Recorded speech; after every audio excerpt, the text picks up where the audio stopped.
here to Bangor, Maine. Earvin Magic Johnson's entrance into the NBA was like a fairy tale, as the rookie led the Los Angeles Lakers to the 1980 title. And the most valuable player is Magic Johnson. He starts at center, plays forward and guard. A year and a half later, fate would also smile on former Laker Pat Riley, who became LA's head coach. I think it was 10 or 12 games into my head coaching career. I thought I was walking alone, but then all of a sudden I sensed that there was somebody behind me. And I looked behind me, and there was Magic following me and all the other players. And I said, "Where are you going? The court's that way." And Magic looked at me and said, "You're our leader, coach. We're going to follow you anywhere." His rookie season, he was so intense that he was overcoaching. He was calling every play. He was yelling out every defensive call. I mean, he was just all over the place. 2 up, 4 up, 52C. Every single time they got the ball, I would stand up and call a play because I thought that's what coaches did, you know? So I said, "You know what? Come here. Let me talk to you." You know? I said, "What? What do you need?" He says, "Could you sit down?" I said, "What do you mean sit down?" "No, could you sit down on the bench? And I think if you trust me, you'll see an entirely different team, and we'll run up and down the court. We'll make you happy." So I sat down for a couple of games. I got 150 points, you know, and he looked over at me and he says, "You see, we can play this game too." And so Showtime was born. Riley had the slick back hair and fancy suits, while Magic had the Hollywood style and flashy game.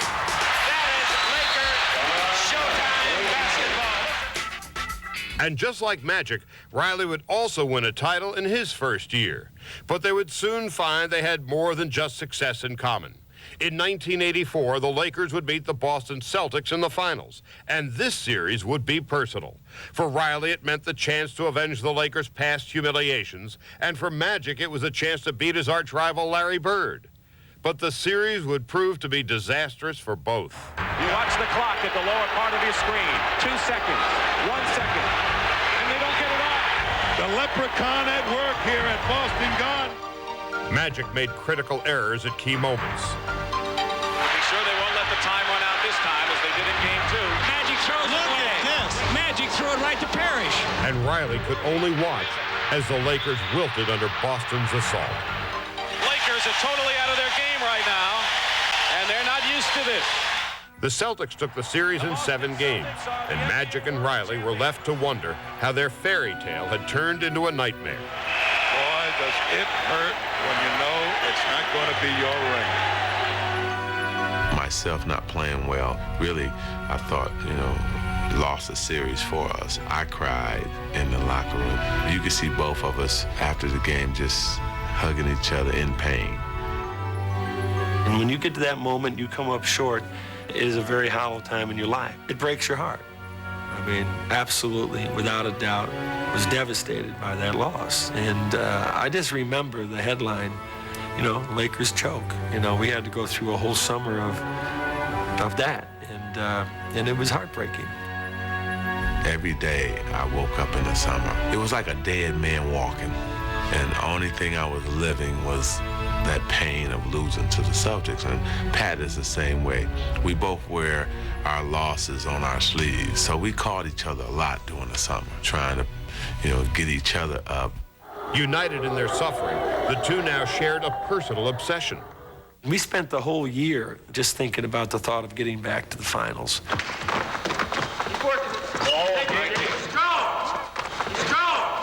I tried to play on that the Celtics thought that we were sissies, and they used to call us the LA Fakers, not the LA Lakers. We didn't have the guts and the courage. Stay tough. Stay tough. That's what it's about. He became a better coach. I became a better player. We became mentally and physically tougher, and then that translated into making the Lakers mentally and physically tougher. The Lakers stormed back to the finals in 1985, where fate provided them with an instant opportunity for redemption. Magic Johnson goes in. Doesn't get the roll, and then steal by Johnson. This time, it was the Lakers who took charge of the series. This man, Magic Johnson, played this season with a mission for the Lakers, and it's about to pay off. Magic and Riley would get their revenge as they won the title and celebrated in the Boston Garden. The Lakers answered the Celtics' true grit with a fierce, determined performance. And Magic Johnson finds redemption a year later. That was the difference between us and a lot of teams. Either you learn from what happened and then you improve upon that the next season, or you go downward. Pat and I, we went upward. We have a little bit of a saying that somewhere along the way, at some time, we're going to have to plant our feet, stand firm, and make a point. And we made the point. We took that parquet floor here, and all the skeletons are cleaned out of our cotton. Yes! First 4 seasons together, Riley and Johnson had taken the Lakers to the finals, but that would soon change. Sampson. A miraculous shot has given the Houston Rockets the Western Conference Championship. The Houston Rockets supplanted the Lakers in 1986, and with LA's Hall of Fame center Kareem Abdul-Jabbar nearing 40 years old, it seemed like the Laker dynasty was ending. But Riley had a plan. I'll never forget that day as long as I live. He comes to me and he says, it's going to be your season. I want you to score more because in order for us to win, you have to become more of a dominant player. So he said, do you have anything you want to say? I said, did you ask Kareem? Magic had spent his entire career driving his teammates. Now Riley would make sure that he carried them. Here come the Lakers. Magic all the way. He always knew what buttons to push. I'd be getting ready for the game. He was pretending like he was talking to the assistant coach. Man, did you see what Larry did tonight? No, what happened? Larry got 40, 12 rebounds, and 15 assists. And then look at Michael. Wow, did you see what Michael did? 50 points, 9 rebounds, and 8 assists. I'm sitting right next to him. He wanted to make sure I heard it. An inspired Magic would have his best year in 1987, as he'd win his first MVP, and he led the Lakers back to the finals. And in the series' most pivotal moment, Magic would show that his transformation was complete. The Laker ball and a shot to win it. Day up one, Coach Riley called to play for Kareem. And I got it, and Kevin McHale basically switched out. I saw that Magic was going to, take the last shot. I could see it in his eyes. I could see him say, like, this is not happening. And so I got to go. Down by 1. 5 seconds to go. And he got middle. Hook shot at 12. Good! Riley's preseason prophecy had proved to be true, and the Lakers would be champions again. But the celebration would be short-lived. I'm guaranteeing everybody here, next year we're going to win it again. Riley had thrown down the gauntlet, and it was the final stroke of his motivational genius. We're so mad at him. Like, why are you guaranteeing putting that pressure on us? So he said, okay, you've done it all. You've done it all. But don't you want a part of history? And we looked at each other like, wow. Back-to-back hadn't been accomplished in over 19 years, and that was our challenge. That was our motivation. He had already seen it. Pat had already visualized it. That's why he made the statement. Come on, Bulls, be quick. Be quick. Every game, he would bring that up. If we lose, see, you're losing part of history because you're messing around. You're not being focused. Riley's obsession would soon become Magic's. You talk about a perfect match, the drive to want to win and the competitiveness that they both carried, they fed off one another. I mean, the synergy between the two of them was just unbelievable. The 1988 playoffs would prove to be LA's most grueling challenge.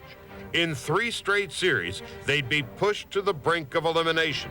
But with each test, Riley and Johnson ensured that the Lakers would not be denied their place in NBA lore. The Lakers have won it again. They'll never forget this moment. Took 19 years to win them back-to-back. That theme, that's the only thing we was driving for, that theme of making history. We wanted to go down as one of the great teams of all time. Back to back. Yeah. Yeah. Well, would you like to step up here and guarantee a third straight to start this off, Coach?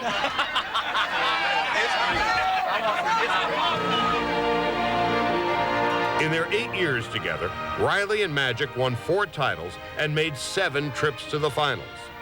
And their legacy of excellence bears witness that beneath the glare of Showtime existed a bond between two men that was cemented by drive and passion. Magic simply was somebody who became a kindred spirit with me, and so we really became fused at the hip. The relationship transcended the game. Him and I became best friends, and it became a unique situation between coach and player. We came together and said, you know what, we're gonna do this together. And that's what we ended up doing. We rose to the top, and that's the only way we could do it, was together. Thomas, the second overall choice in the NBA draft. The franchise's burden would become Isiah's own. After 2 dismal seasons, Isiah saw help coming when the Pistons hired a new head coach, Chuck Daly. Daly was more realistic. So I had a 2-year contract, and I said, well, looking at the personnel, I said, I'll be here 2 years and I'll be out of here. I said, because I don't know if I can do a better job with what they did. Their first few months together were a disappointment, but Daly and Thomas saw from the start that if they had any hope at all, it would be in each other. He called me. And there was a strong reason to fire me. We sat down and talked. We both had hats on. No one knew who we were. We were in a McDonald's and discussed the situation. He said, I'm backing you. I'm backing you because I think you're the right guy for the job. I just went to the owner and the GM at that time, who was Jack McCloskey, and I said, you know, this is a good coach we have, and he's a good guy, and the things that are happening out on the floor are not because we're not prepared strategically, but, you know, they're more player issues. Isiah's trust was well placed. The Pistons started winning and even made the playoffs. In the 5th and deciding game of the series, in a losing effort, Thomas would almost single-handedly beat the Knicks, scoring 16 points in the last 93 seconds of the 4th quarter. We have 40 seconds left. They clear it out. Isiah on Walker to the paint. That's a basket. It's in! I don't know if I've ever seen a player really do that under the circumstances of a big game playoff. Inbound pass to Lambeer on top by Isiah. Three-pointer. It was just perhaps the most phenomenal thing I've ever seen. But for Isiah, individual accolades gave him no comfort. Every loss for me was, you know, I would physically get sick sometimes after losing because it really hurt to lose, and didn't know if I could quite, you know, turn it around and make the team go. It was what Daly saw in Thomas in defeat that made him believe that he could become a champion. He was always a challenge, but it was kind of a good challenge in that he always wanted more. He wanted the best. He was always seeking, you know, kind of the holy grail in basketball. At that time, Larry Bird's Celtics and Magic Johnson's Lakers were dominating the league. In skill and finesse, it would be almost impossible to challenge them. So Daly built a rough, hard-nosed team, the Bad Boys, around Isiah. Ball is on number 10. Why can't you see that? Daly's players were brash, but he knew how to handle them. Guy is ticked off. He's taking a guy out of the game. Guy's walking off. Chuck may as well have earplugs in his ear. You know, Guy could say some pretty rough stuff walking by. Chuck didn't hear a thing. No, I didn't hear a thing. Here, look. You gotta get up in his chest. Now, listen. Hit. You bump, step back for a 3, or you... Daly prepared his players for game time. Also, guard to guard, get in the seam. But during the game, he was content to let Isiah run the show. When I had an X-plane up in here, then we got all this room back here. you know, he'd come up with a play. Isiah would be like, yeah, but he's been on fire, or he's not playing you. Next time you do this, I'm going to throw the ball here. Chuck was like, yeah, all right, but if you do, you better catch it. Chuck pretty much left the driving of the motivation of while we're playing on the court to Isiah, and Chuck handled all the other players, making sure that he put the pieces together and played them and pushed the right buttons emotionally and playing time-wise. Deck and patio. 5 of the Eastern Conference Finals against the defending champion Celtics, the series tied at 2. Detroit was in a position to finally overtake Boston and Larry Bird. Isiah sideline left pocket 4, now 3. Tries for a triple. It's through! But with a 1-point lead and only seconds remaining, Isiah would literally throw the game away. A Detroit ball with 5 seconds to go. Thomas wants to get it in quickly. And now there's a steal by Bird. Underneath the DJ, lays it in. Right up, 1 second left. What a play by Bird. Bird stole the inbounding pass, and Boston has a 1-point lead. Oh, my! What a mistake by Detroit! The locker room was very quiet. And we were a tight team, but it seemed like Isiah was sitting by himself. He knew he messed up, and he knew he was going to have to live with it for the rest of his life. He probably still having nightmares about it. Isiah, if you could, just one more time, the final 5 seconds. You see Bird coming in all right. It's the longest night in my basketball career. I literally didn't sleep for 48 hours. The loss put the team and its coach at a crossroads. But Isiah would bear the full brunt of the defeat. You know, I just was about ready to just say, forget it, you know, because I didn't know if I could do it. When you're the leader, you have to make a decision. Am I going to continue, or am I going to stop and be safe? After the disaster in Boston, Daly had to decide whether it was still best to leave his team's fate so squarely on one man's shoulders. When you have great players, you have to live on both sides of the coin. You can't just live with them. They're playing well. You have to live with them when they're not doing so well or struggling in the game. But in the long run, you know, you're going to put your money on that guy to get it done for you. Let's see what we got. All the way up. I think one of my statements to him was, I think you got to do it. I'm not shooting until the final second. If I make it, we win. If I miss it, we going into overtime. And he'll go up with a long jumper. Good! He owns the night. The following season, Isiah rewarded Daly's faith, finally leading the Pistons past the Celtics. Come on, Isiah, take it over, baby. The Pistons are on their way to the NBA Finals. Well, he let us grow. He knew when to push, he knew when to pull, and he knew when to let go.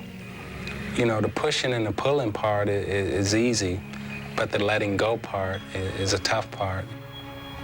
Isiah would take Detroit into the 1988 Finals, where they would face the Lakers. During Game 6, with the Pistons a win away from the title, he would go down with a severely sprained ankle. Isiah Thomas is hurt down on the court underneath the basket. Refusing to let his teammates carry him, Thomas valiantly tried to carry his team, scoring an NBA playoff record 25 points in the third quarter. He's limping on every play. In the end, the Lakers would win the game and the series, but Isiah Thomas had erased all questions about his leadership. That's about as heroic performance that you're going to ever find anybody make at that level. After that series, I think it was obvious that, okay, we're going to be world champions. It's just a matter of when and how many times. Isiah continued to drive the Pistons on the floor, while Daly taught them to think like champions. I'll never forget one time Mark Aguirre comes in, and he's complaining about not getting enough playing time. And Chuck goes, hold on just a second. And he opens the training room door from his office, and Dennis Rodman is on the exercise bike, and he's just pedaling crazy. And Chuck goes, excuse me just a second. Dennis, can you come in here for a second? And he goes, Mark, your problem isn't with me. Your problem's with him. If you rebound as hard as he does, if you play defense as hard as he does, you'll get more playing time. Okay, Dennis, you can go now. In 1989, the Pistons won their first NBA championship, And in 1990, led again by Finals MVP Thomas, Detroit would become only the 4th team in NBA history to win back-to-back titles. The Pistons are the basketball champions of the world. It feels like heaven. Like the Ohio players said, heaven must be like this. Heaven must be like this. And you see when we won championships, he was the guy that people were lifting up. Because, you know, finally he got from being the guy with the weight on his back to being lifted by the guys he was holding. Isiah Thomas and Chuck Daly were 2 individuals who shared one goal and recognized they needed each other to achieve it. When Isiah was inducted into the Basketball Hall of Fame, he had a heartfelt message for his old coach. To Coach Chuck Daly, I thank you for taking the time to stick with me and not giving up on me and helping me become the person and the player that I became. And of all the players I've seen come and go, he is, and that's a long career, 44 years, he is one of the greatest leaders I've ever seen. And I think any player who played with him would understand what I'm talking about. I would not have had the type of success I had in the league if I didn't have Chuck Daly as a coach. I don't think either of us would have had the type of success we've enjoyed if we not found each other. The moment he stepped on an NBA court in 1984, Michael Jordan's brilliance was impossible to ignore. Showtime for Mr. Jordan. Possessing an abundance of talent and an iron will, he instantly made the Chicago Bulls a playoff team. Jordan on the drive, right of the lane, 18-footer.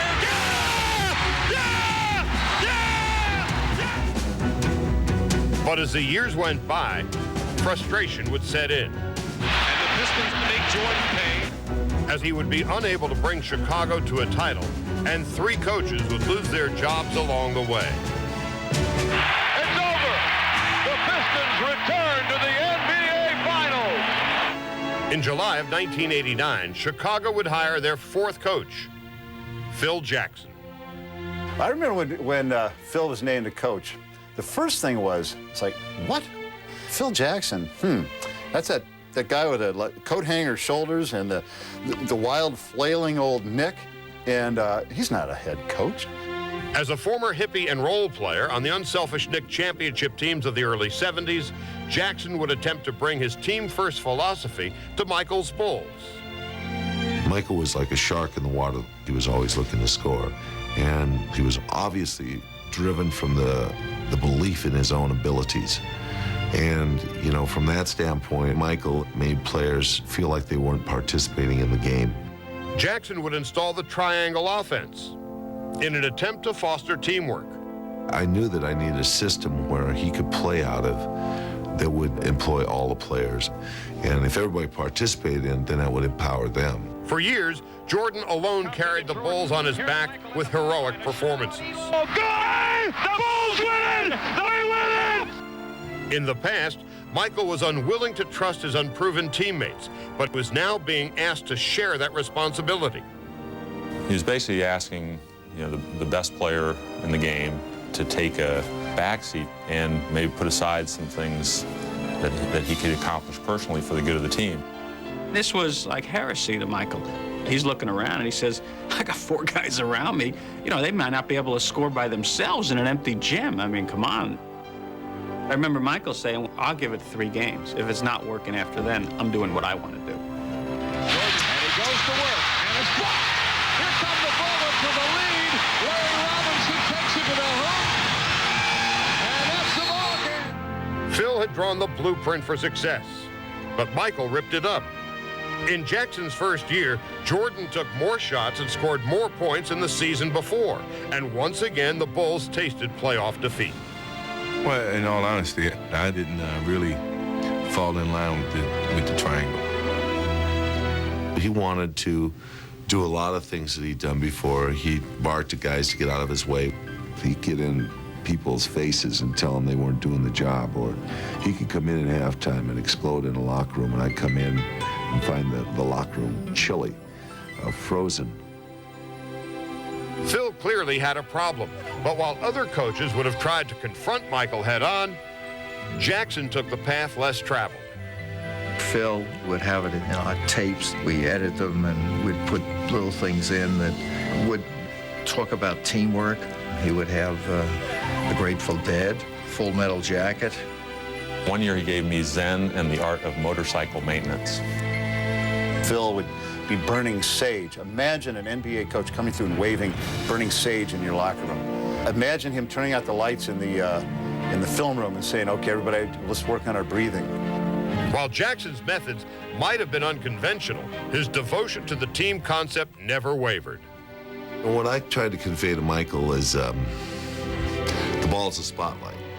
And if you're always on the ball, in the ball, handling the ball, your teammates become inept and impotent. Michael's response was, well, what if the ball ends up in, Horace Grant or Bill Cartwright's hands as the clock's running down? And I said, well, they'll figure out a way how to get the ball to you. On the court, Phil would let Michael and the Bulls find their own way. It could be 7 baskets in a row. He wasn't going to call the timeout. I'd say, Phil, 4 in a row. Phil, 5. Phil, 6. I'd say, my God, Phil, we're down 14 now. And he'd say, I understand it, but he said, I'm not taking the timeout. He wanted to teach an object lesson at that moment to that team that he was not going to bail them out. Phil always looked at himself as a teacher, and this was a way that he thought his pupils could grow and develop. During Phil's second season, Michael would begin to play the way Jackson had envisioned, and the results were startling. Double team on Jordan, 3 seconds left.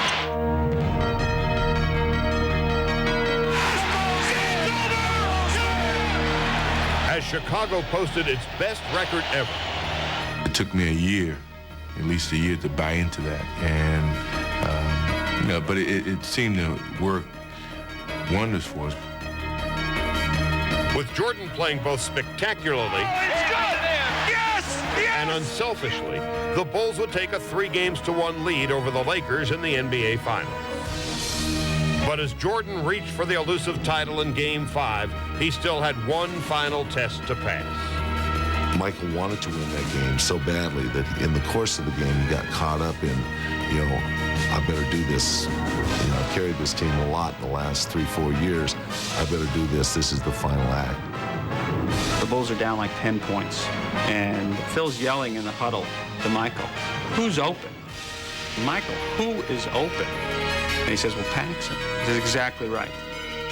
We set up a middle penetration where Michael actually would pull the defense in, and then he hit Paxson. And I think he had 7 out of 8 shots in the fourth quarter. And it set up a perfect ending. And the Chicago Bulls have won their first ever NBA championship. I was probably most happy for Michael in the sense that I knew him a long time, and you knew that he was going to be judged on winning, and it became Michael trusting others that eventually got us to win, and the reason he began to trust was Phil's influence. He'd gone from, being a great player to being a great team player and a great champion. Not expected to win, and the pressure's all on you, and that gives you that anticipation that you got to play not to lose. Don't do it that way. Go out there and seize it. Having captured a championship, Michael and Phil grew comfortable with each other. Phil would put him on the floor in the scrimmages. He'd give him, honestly, the last 4 players on the team. But Michael would look at him and say, Phil, I know what you're doing, but we're still going to win. Now, sometimes after the first series was over and he had lost it, Phil would say, that's it. He'd say, no, Phil, we're going again.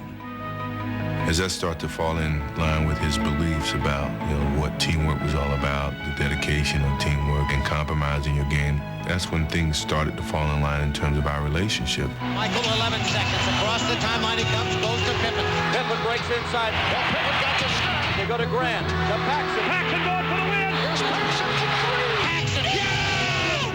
The Chicago Bulls have 3 straight NBA championships. That's what bringing me into this world.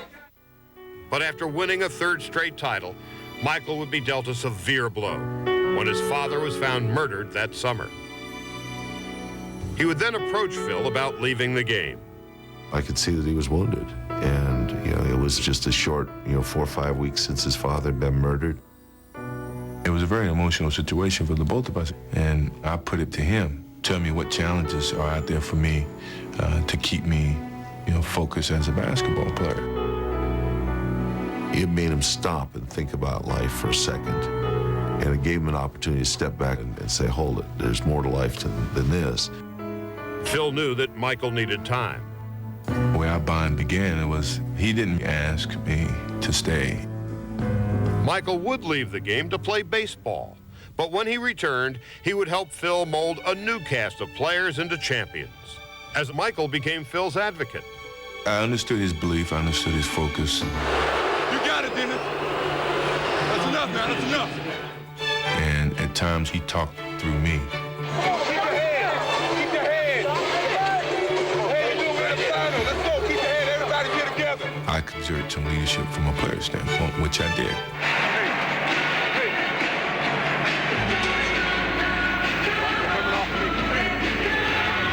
He comes off. I'll be ready. It'll be a scoop if anybody but Michael Jordan takes this shot. It is Michael Jordan time. Michael, 6 seconds, 5. Michael in traffic to Curl, 15-footer.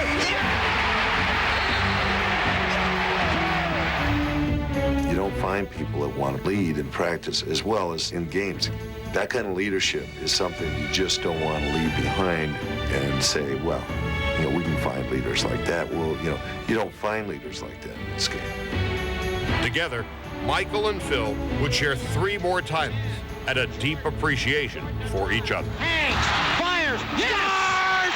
He scores! Oh, my God, that was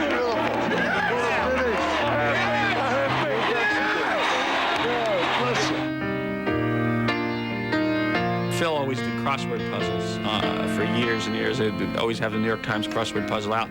Michael used to sort of mock that. And Michael was a new age young guy. All the books Phil would always talk about, and he'd give the players on the road. Michael never read the books.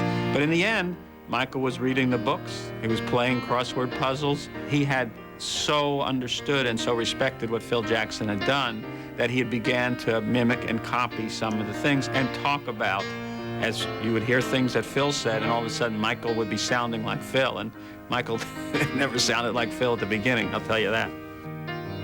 Michael flat out said at the end of his career, I'm not going to play for any other coach. And to me, the greatest player in any sport that I've ever seen, for him to say that, what an amazing, remarkable relationship. The lasting thing that I think about Phil was we grew a trust amongst ourselves as friends, and we found that we had similar likes in terms of just our habits in some respects, and the inner peace, the moment, things of that nature I could identify with, that he was really trying to express to me. Phil Jackson wrote about his relationship with Michael Jordan in his book, Sacred Hoops. In a chapter called Coaching Michelangelo, he said Michael Jordan's willingness to embrace his system was the key to the Bulls' success. It was part of Jordan's transformation from a gifted solo artist into a selfless team player. And the end result, 6 NBA titles, making Jordan and Jackson the greatest winners in the modern era. I'm Charlie Steiner.